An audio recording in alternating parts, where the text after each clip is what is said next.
All right, I know you have no time, so I'll consolidate it for you. Here's what happened in health news last week.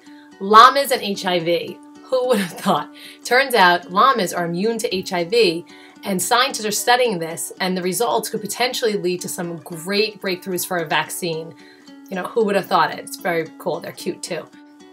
Peanut allergies. Okay, so when I first started pediatric training, we told our moms to wait about a year to give their child peanuts. Then when I had my first daughter 13 years ago, they told us to wait 2 years. By the time I was pregnant with my third, it was 8 years you were supposed to wait. And then little by little, it kind of went down again. But now what they're saying is that scientists have found that eating peanut products as a baby can actually reduce the risk of developing the allergy by about 80%. Great. So my youngest son has a peanut allergy. It's annoying to him, it's annoying to me, it's annoying to the parents of the friends when he visits their houses. Now I wish I had just mixed in some peanut butter with his, stewed carrots. But before you go and give your infant peanuts, please do talk to your doctor, because we still think that there are a certain group of kids that have high risk for an allergy who should wait a little bit longer. So definitely talk to your doctor. So for the first time, probably ever, a dress is making news in health headlines. If you don't live under a rock, you've probably seen it. Is the dress white and gold? Is the dress blue and black? I see white and gold. So what is the answer? Well, even though for 30 to 40 years, ophthalmologists and people who study the eye have known that we do see colors a little bit differently, this is the first image to really drive the point home. No one has ever seen a picture which really brings out the difference in the way we see color.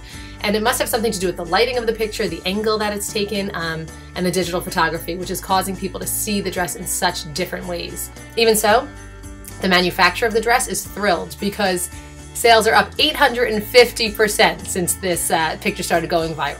They say it's blue and black, by the way. I still see white and gold. I don't know. Coffee is in headlines once again. A new study reveals some evidence that coffee may be protective against multiple sclerosis. And this comes on the tail of a study, maybe you remember, about 5 weeks ago, which said that coffee could potentially reduce the risk of melanoma. Don't go out and invest in Starbucks just yet. The people who are studied are drinking about 4 to 6 cups of coffee a day. That's a lot of caffeine, and caffeine can have some other bad effects on your health. So let's wait until some of the evidence pans out and more research needs to be done. But anyway, it's an interesting thing to keep your eye on.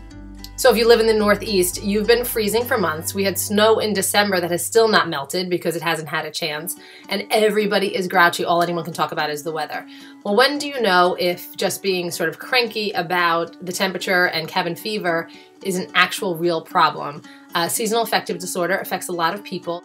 It usually starts in the fall and extends into the winter, and this would be a particularly bad season for it. So symptoms of seasonal affective disorder include low energy, irritability, hypersensitivity, someone is just sort of tense all the time, food cravings, and weight gain. So if you're experiencing any of these symptoms consistently and you kind of can't snap yourself out of it, talk to your doctor. You may have an actual treatable problem. The rest of us will just have to wait the mere 18 days until spring. That's it for this week. Have a wonderful and strong week. Take care.